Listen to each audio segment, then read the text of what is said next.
DC, Maryland, and Virginia. Out of the DMV, how do you choose? Well, I had to make that decision, and I only had to make that decision with just a little bit of time. So today what I want to do is I want to talk about 3 filters that helped me make the biggest yet best decision of my life. And that was planting my flag in Virginia, moving from South Carolina. So let's pause for a second and talk about it. I'm David. Welcome to the Pause Pod. Well, welcome to the Pause Pod. I'm David, and in this podcast, all it is just a 40-year-old male who hit the reset button in life and said, you know what, I'm going to start over in a new city, in a new job, in a new career, and I'm just going to see what it is to discover a new place with new experiences, meeting new people, but in it all, finding out who this new person that I am and this reset that I have on life. So today I want to just talk about when it comes to moving, choosing between Maryland and DC and Virginia, how did I do that? Well, first, real quick, if you didn't watch the first episode, I want to just go ahead, give that a first pop. Go ahead, check it out. I got a job and I had to make a decision really fast. Will I live in DC? Will I live in Maryland? Or will I live in Virginia? And it was one of those things where the process in and of itself, it was overwhelming. And at times I was just like, man, there's like over thousands or multiple areas that I can live in. Do I want to buy a house? Do I want to live in an apartment? Do I want to live in DC? Do I want to live out in Maryland? There were so many factors to take into that it was just overwhelming. But I had to remind myself, even though this is an overwhelming process, this is still a fun time. This is going to be a new experience, meeting new people, going to a new city, but ultimately finding new joy and new pleasures and new things. So what did I do? Well, I use these 3 filters, and today I want to talk about these 3 filters that I use. And I just want to say this worked for me, so if it doesn't work for you, I can't attest to that, but I can just tell you right now that these 3 filters were valuable. I did research, I listened to other YouTubers. Just when it comes to moving in certain areas, there was a lot of factors that take into place, and what I did is I just picked the top 3 that were important to me. And these 3 factors I'm going to talk about today. So the first thing that I really had to take into consideration was budget.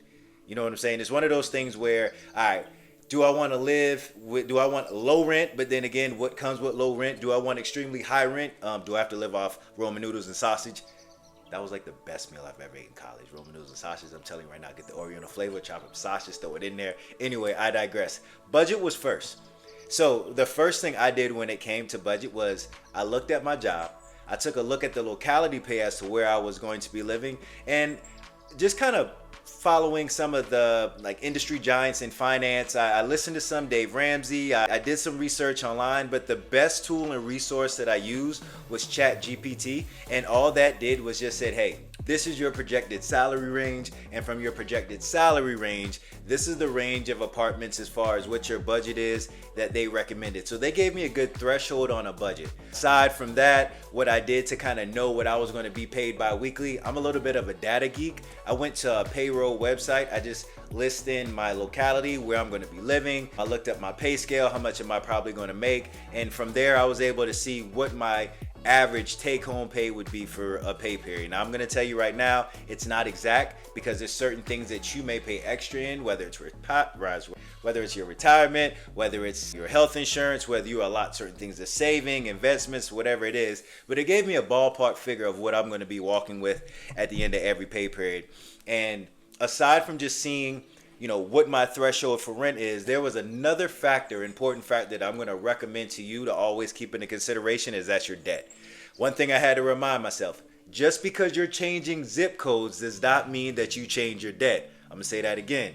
Just because you're changing zip codes does not mean you're changing debt. So any debt that you're carrying over from the place that you're moving from, you cannot just say, hey, that's going to stay in that zip code of that state because it's going to follow you. Student loans, going to follow you. If you have a mortgage, it's going to follow you. Credit card debt, definitely going to follow you. So there's a lot of things that you just have to take into consideration, because you can see what your income is going to be bi-weekly as opposed to, hey, this is how much it's recommended for your salary. But it's just one of those, if you're carrying a bunch of debt, you're going to have to factor that in when it comes to budgeting, and also when it comes to picking the place that you kind of think that you want to live, because it's one of those things where I'm just going to be realistic. Some of us are paying thousands of dollars in debt a month.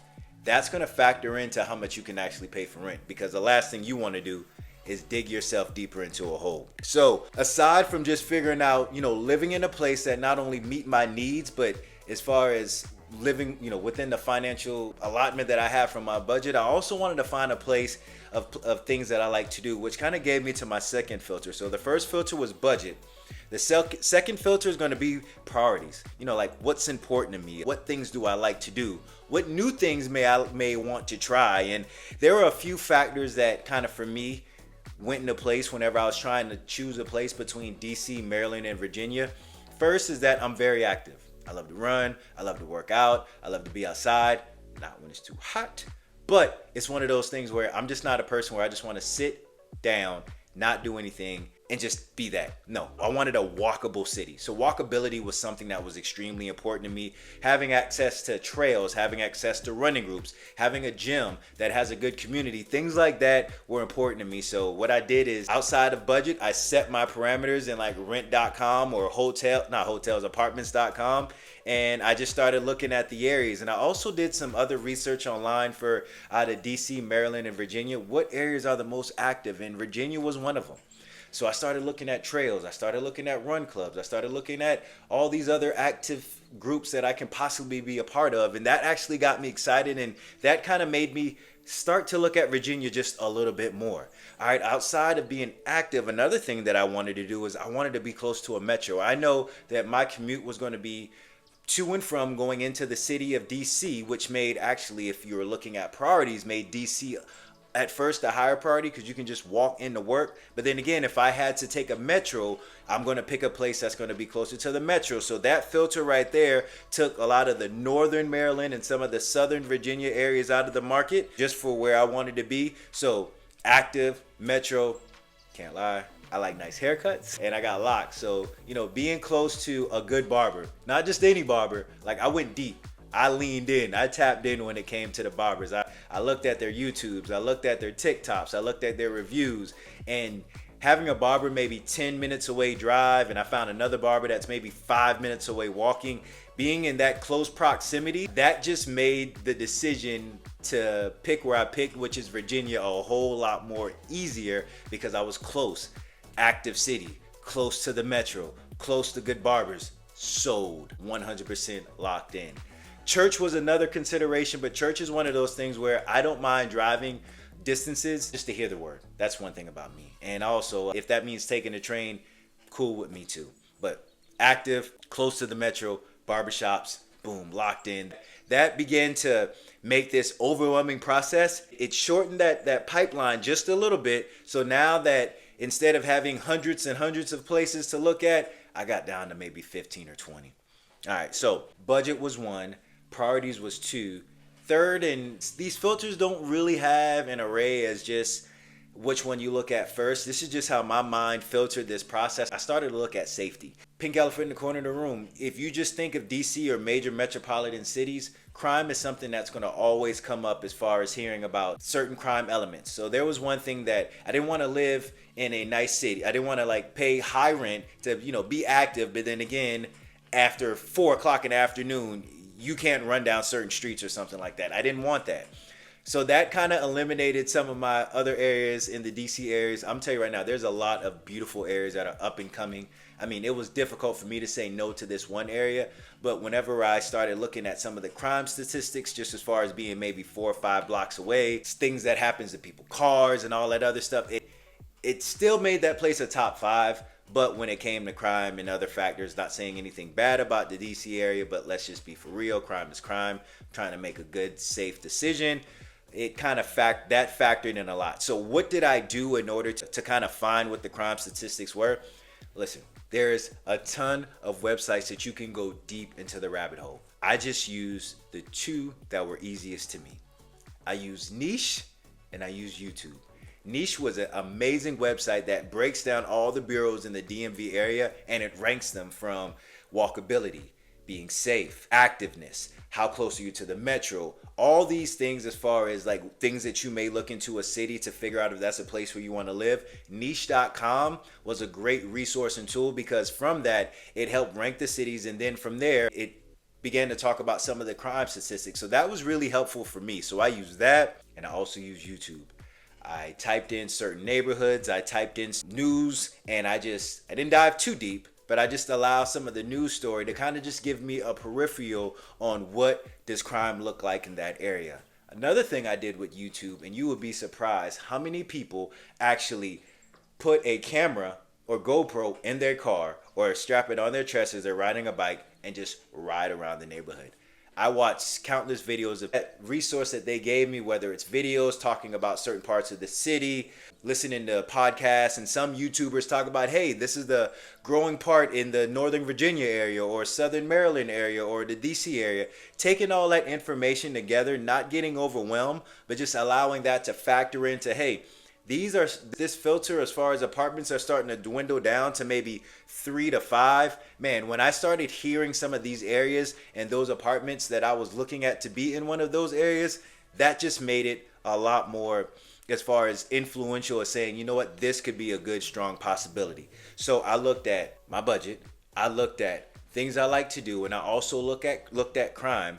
And from there, I went from 5, and I just had to be ruthless with my intentionality as far as figuring out what's important to me to knock it down to 3. Now, once I had my 3 apartments in place, this part was kind of interesting to me. Like the first part of what I did, I was filtering the apartments to figure out which apartment that I wanted to. But the interesting part now was that the apartments that I selected, they had to go through a filtering process for me. So there are a few things I just had to make sure that I had my ducks in a row in.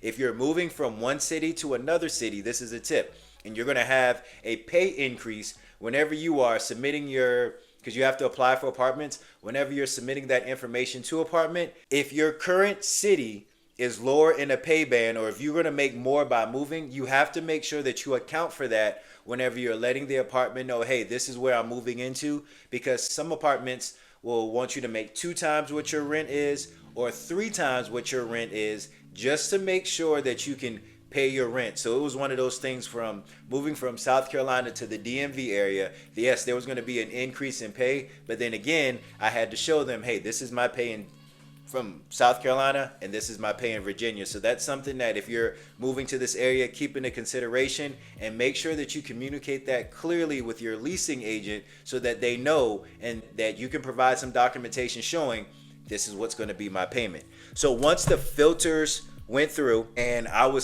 once the filters went through, the one thing that I was really appreciative of is that there was one apartment in the Virginia area that was my number one from day one. I might have been a little bit biased, but I'm not sure. Maybe just a little bit. Fitting within my budget because they both did. It wasn't the activity level because they both offered a myriad of opportunities to be active, and they both were close to the metro. The one determining factor that I used was just there's one certain apartment feature that I just loved. And it has something to do with sunlights, and it's like roof to ceiling windows. I love that. One of the apartments was able to offer that, and don't try to spam me because there's like tons of apartments in the Virginia area that has floor to ceiling apartments, so you won't be able to maybe figure it out. Anyway, a lot of you are smart, but that's why I just have a plain wall on my back. I digress. But the long short of what I'm saying is it was like that one thing that I really wanted, which made number one stay number one through the entire time. They said yes, I signed the lease, and the amazing thing about this entire process is that I made that decision without stepping one foot in the apartment, without stepping one foot in this city. And to this day, I will have to say that, am I happy with my decision? Absolutely yes. Was everything perfect? Absolutely not. The one thing that kind of caught me off guard, and make sure you pay attention to this whenever you're moving to the DC areas, yes, the apartments will be smaller. My bedroom was a whole lot smaller than what I expected it to be, so I had to kind of make some adjustments. But at the end of the day, everything worked out well. I was able to get my furniture in my bedroom, able to take the metro to and from work every day, join several run clubs, walkable city. I can walk to the gym in 10 to 15 minutes. Everything I want is well within reach. And it's just one of those things where I use the scientific approach to turn a process that should have been overwhelming, but to me, I made it fun. So, can you move into a city? Can you move into the DMV without setting foot? Absolutely. And when it comes to moving into the DMV, I'm just going to tell you right now, there's no right or wrong answer. It's all about perspective. So if I can just encourage you in this, what's your budget? Live within your means. Secondly, hey, what do you like to do? What are some things you want to do? Make sure you factor that in. And third, your safety. As long as you have those things that you like to do within a financial means that you can live comfortably in and safe, I'm telling you right now, I think it'll be a good decision. I can't say 100%, but if it worked for me, and I did this without even stepping foot in the city, I'm pretty sure at least one of these filters, resources, or tool that we talked about today could work for you. So I hope that helped out. And at the end of the day, moving is a stressful and overwhelming process. It is. Let's just be for real. But who says you can't have fun while doing something just a little bit difficult?